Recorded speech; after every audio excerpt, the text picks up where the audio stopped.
this is a perfect time to go ahead and introduce ourselves for this episode as well. I'm Jeff Mecredy. We have Trevon Clow. We have the Catalyst podcast. We're exploring the intersection of well-being and success.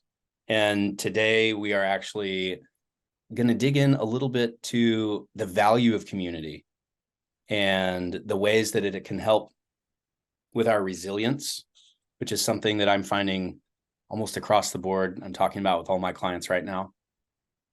And what we were starting on there as the first subject here is there are some challenges to engaging in this community that we so desperately need. And we'll dig in a little bit to some research around the value of relationships and the quality therein and how it can help us be resilient. But I think it's really important for us to place this conversation within the greater social narrative and the social context right now. There are some forces that are making it challenging for us to engage in community. I think that's what you were starting to talk about, Trevon. It all feels so delicate that I don't think there's really any honest conversation about those social factors. And the result seems to be that there's a lot of people who are disconnected. The thing we know that may have gotten lost in modernism is how much we're an interdependent species. Humans are in the new technology of nature where the power is with the group, not the individual. E.O. Wilson wrote a great book. I think it's called The Meaning of Life. And he described, I think, 20 species that he called eusocial, meaning the individuals die unless they have constant communal contact and connection. And, like we don't have cool fangs, we don't move fast, our senses suck. We are designed very much, another group is like ants. And an ant is more like a blood cell in a body than it is an individual ant. And that's kind of eusociality. So, his statement is that we're a eusocial species and don't realize it. You were starting off sharing some of the ways that we have developed kind of social habits and patterns for enforcing this social or communal thing. And you were mentioning, the use of shame to encourage conformity or encourage a return to the group, to enjoy those benefits of love and affection and support. And this is a subject that has actually come up a few times with some people I've chatted with is, what is the difference between clean shame and dirty shame? Is there a good shame? Because as you were saying, shame is a psychological equivalent of being stabbed. But somehow in our evolutionary or species journey to happiness and community, we're kind of in an emotional knife fight right now. It's very empowering to be able to control others through shame. And when you have a belief system, let's go back 1,500 years and just go to sort of, religion and the belief that we can go around the world. And if people don't believe like we believe and we can't shame them into doing so, then we should kill them. And a version of that seems to be happening right now all over the place. And, even as we say that, anybody who's watching this, their mind is going to point at a group of people that they disagree with and say, see, it's their fault. They're the ones doing it. And so then they're shaming each other about shaming. And it's just a tool that's wielded, not realizing that you're stabbing somebody. This is a very specific tool for a very specific thing. We're just freely walking around, flinging it everywhere over every little thing because it makes us feel powerful to have that over someone. And it is nice to find a lever for power in our individual moment, sure. But if it's all right, I'd like to ask you about resilience. What's your interest in you've used that word a couple times. Yeah. Well, I guess thinking through this subject matter, we're talking about the challenges of having community, and I think that the heart of this is resilience is not only a survival tool, it's one of the few survival tools that also is a tool to help us thrive, Maslow's hierarchy or whatever that might be. But as far as self-actualization goes, our ability to overcome negative feelings and identify a new positive direction to go is the tool that allows us to find joy and happiness in our lives. So this may be one of those unique times when we have an evolutionary tool that also carries us the distance going forward. And the value that we get out of community, out of not being held back by fear of shame, by not wielding shame in a dangerous way, by pushing people away, that incredible value that we get from community is what helps us become resilient. It's what helps us. I think that there's a study that we'll probably both touch on here, but the longest study of individuals has been conducted, I think, by Harvard over the last, I think, almost 80 years, starting in 1936. They started recording incredible vast amount of information across 720 some men, many from Harvard, some from inner city Boston. They tracked them throughout their lives. There's only 20 or 30 left in their 80s and 90s now. But what they have found about the value of community from this study, the longest study that's ever been done like this, is that it keeps us from having chronic disease. It keeps us from becoming depressed. Community helps us live longer. It helps us live fuller lives. The depth and quality of our relationships directly translate into these vital data points. And so the question is if resilience is so important to finding joy, why are we overlooking the number one source of resilience, which is community? And that is my big philosophy and my big theory here that I am so excited about is, what about all those times when we're just looking at our phone after work or having an extra glass of wine? If we ask ourselves, am I helping my future self or am I hurting my future self? I think we always know it. And so the question is, how can we truly prioritize community to become more resilient? Yeah. So that study is wrapped up in that book. The Good Life. By Waldinger.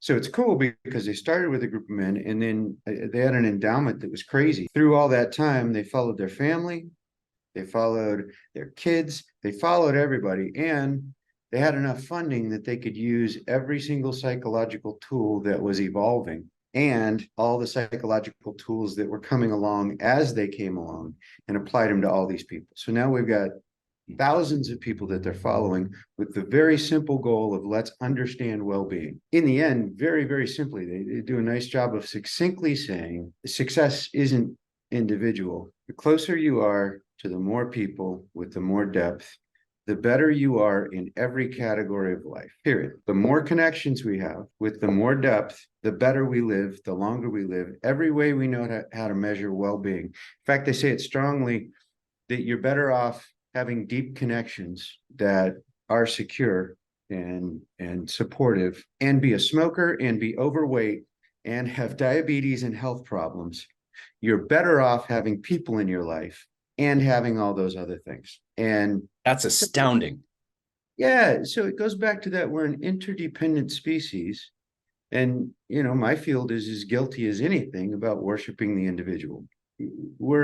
We're in a cultural belief system that happiness is in the individual when we know very, very well that no, happiness is in being the kind of person that gets along well with other people. And so if you throw out the word success, everybody's going to stand there and make individual goals. It's going to be about the individual, So, I hope we're at a place where we're pivoting and understanding that, no, it's actually being a good individual so that you can be a healthy part of a family and a group and a friendship and a culture. That's where the true success is. All that individual stuff, yeah, that's wonderful for me. But if it's not supporting me doing this, I'm going to be a stressed out, lonely mess. This touches on some of the stuff we talked about in the goals episode last time. Not to go too far into that, but the point that I'm thinking of is sometimes a bad goal is a goal that optimizes for the wrong KPI, a key performance indicator, the wrong number, the wrong analytic, wrong figure. And something like 80% of young people have a stated goal of becoming wealthy in their life. 50% of young people have a stated goal of wanting to become famous. And we also have read that money only makes us so much more happy up to a point at which the returns are not really there. Add another $1 million a year, it's not necessarily going to make you twice as happy. So the question is, why, when we get enough, when we start to have enough to pay our bills and to take some vacations, we haven't been reorienting our goal, our objective KPI to what are the quality and depth of my relationships? It's still around how much money can I take with me? I love that idea. Time is the currency. And I think I would say yes, and connection is the currency. If I can, I'd like to ask, maybe build a bridge in my mind resiliency and community. And in community, I think the word connection also fits, but they're interchangeable. What's the bridge between resilience and connection or community? I think the bridge has to do with the way we process the experiences we have every day. Some people would call them trauma or micro trauma or just experience.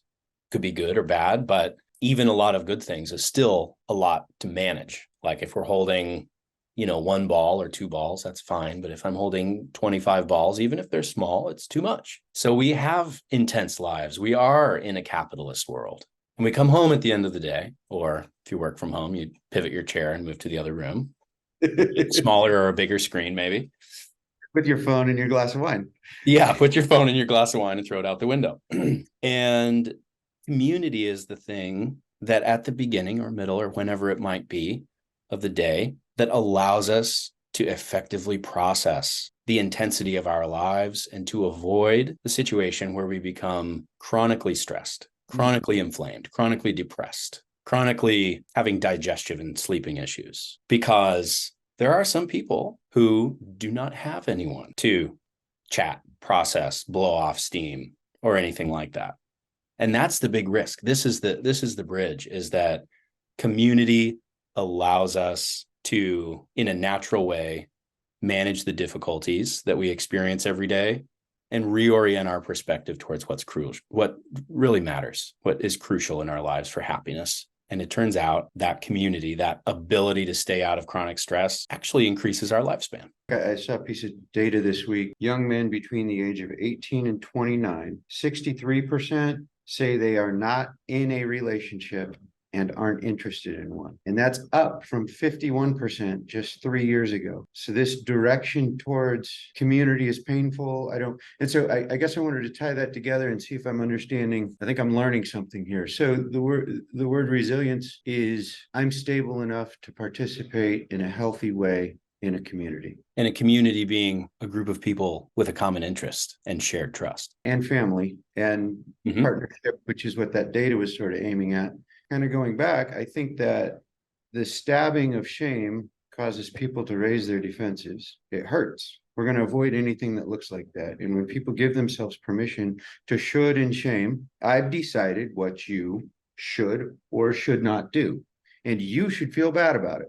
And I've decided that. When that happens to people, I think they become more isolated. And I think I'm asking a question here. So if people have been shamed and shoulded and they isolate, then they don't have enough resilience to be in culture. They're going to be completely self-protective, and they're not going to be strong enough to tolerate any of the ins and outs and necessary things that are, ultimately, when I think about it, I'm talking about getting along. In a pleasant and friendly way. Yeah, I don't know. So I think that's my question. I'm trying to get a bridge in my mind. And so the resilience to connections, that idea that if people are free to shame, people are going to be self-protective. They're not going to have resilience. And so any interactions with people, which we need to be happy because we're an independent species, are going to not be there. And so our suicide rates are going to go up. Our loneliness is going to go up. Our isolation is going to go up. Our mental health issues on all levels are going to go up. We're going to see marriage rates going down dramatically. We're going to see birth rates going down dramatically. We're going to see people reporting friendships going down dramatically, which is what all the data is pointing to. I think we are seeing these data points. It seems like we're touching a subject around currently in our society. There is a lot of change and a lot of opinions being shared in a very direct way. Very important ones. I don't think we want to go back to society 100 years ago. And the change is also tearing our social fabric apart. Yeah. We need it, and it's harming us on an individual level. So there's individual loneliness that's coming about from the shame. And there are some downsides, but there are many upsides also to the cultural changes that we are experiencing this decade. Yeah. So if we kind of flip this over, and I like asking this to students and I like asking this to clients, and I think it's a great question to ask. And so when people are getting along in a modern world with the changes that we're going through and where we're going in terms of, what does equality look like and things like that? Yeah. What does it look like when we're doing well and we're having success socially, right, relationally?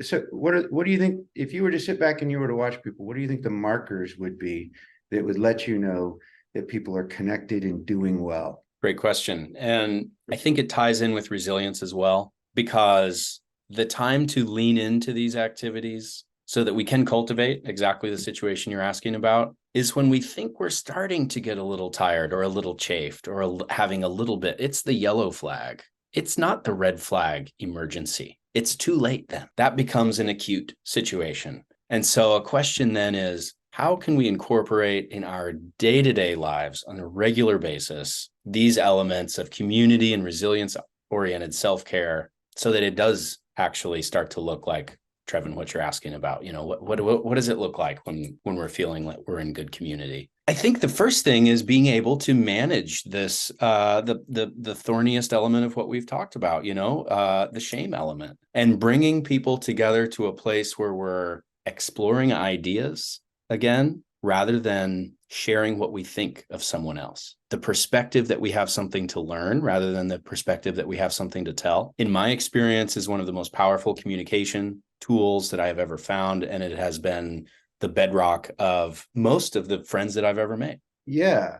So when I look at the markers, and I want to go back to the shame thing for a second, but when I look at I think we kind of know this from sociology and psychology and all the things that we've studied.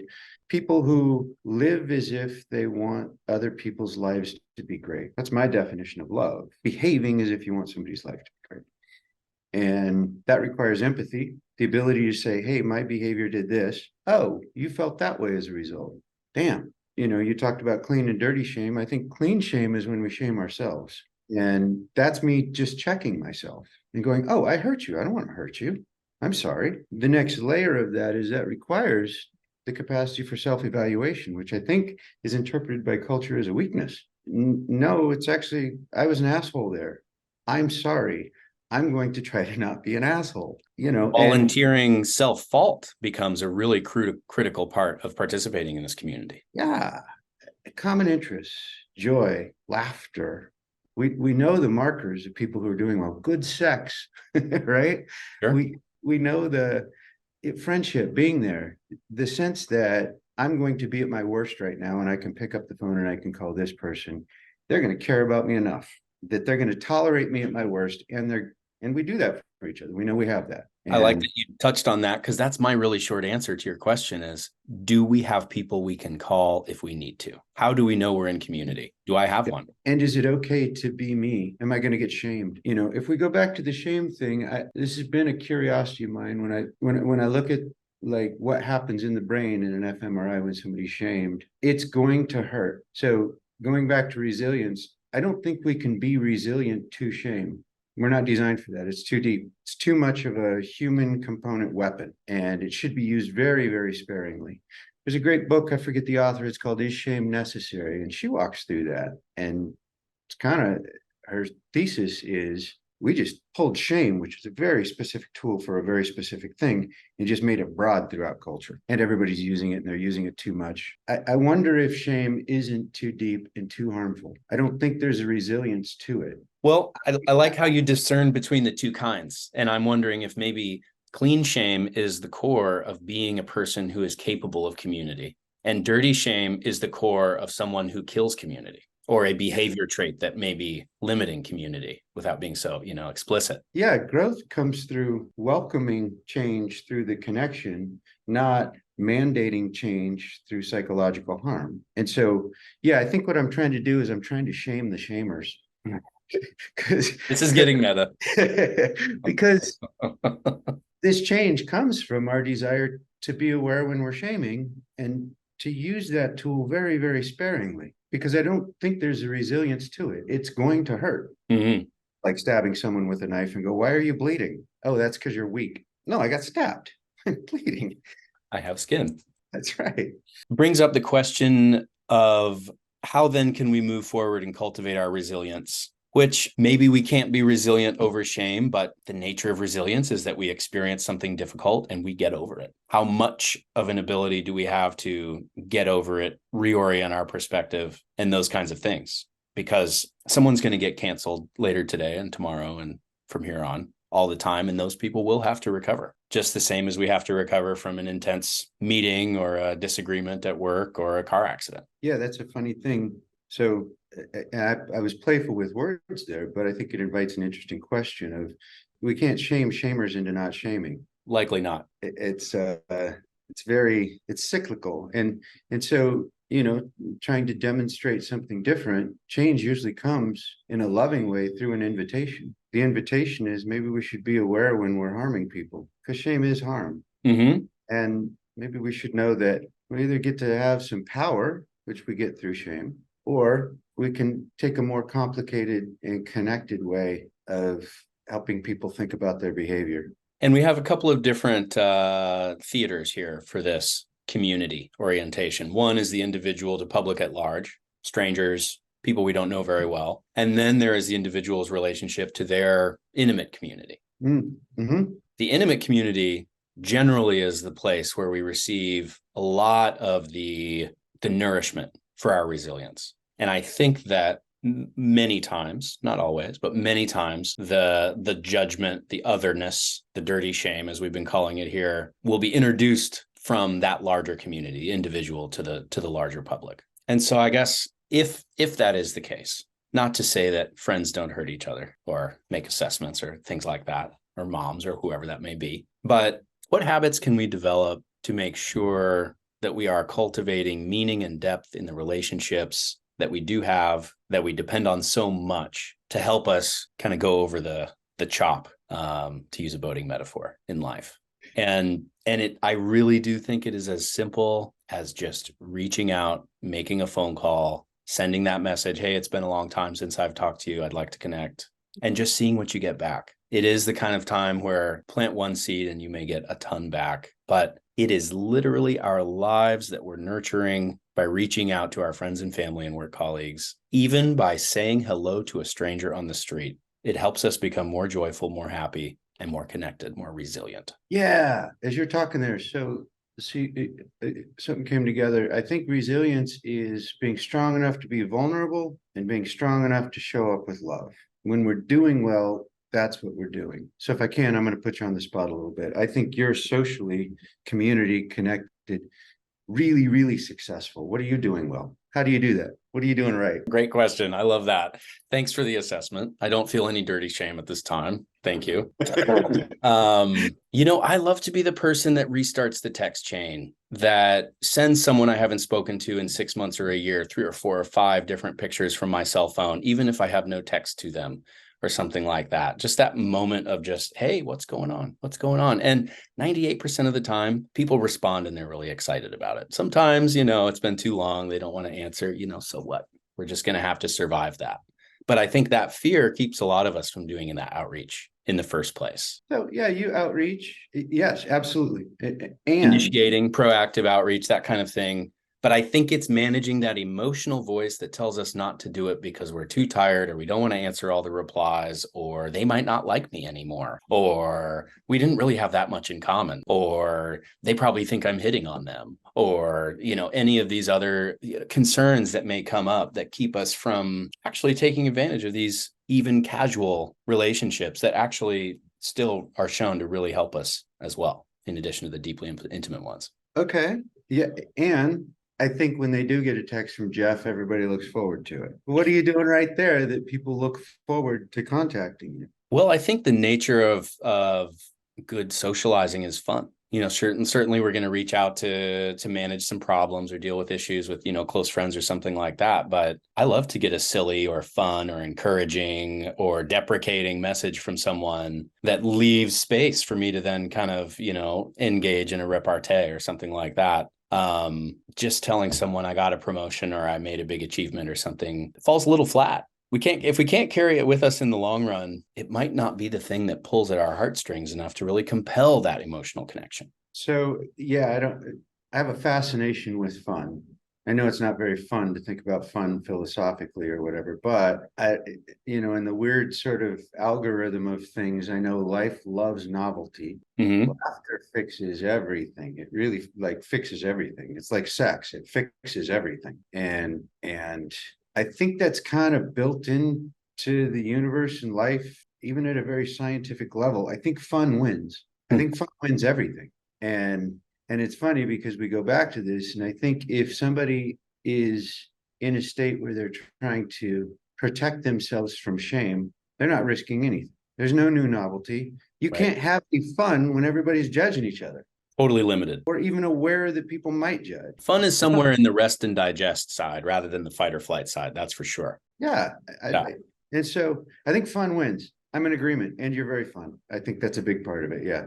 Yeah. I describe you as someone who's capable of going as deep as you need to, but always tugging towards the fun and funny.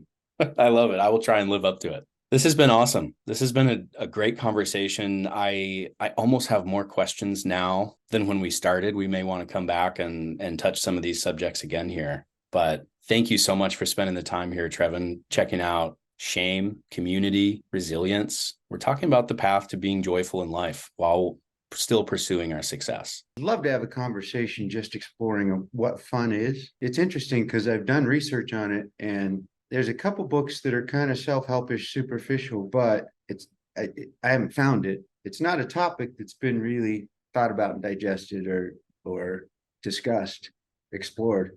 So that would be fun to explore fun with you. Next up on the catalyst, fun.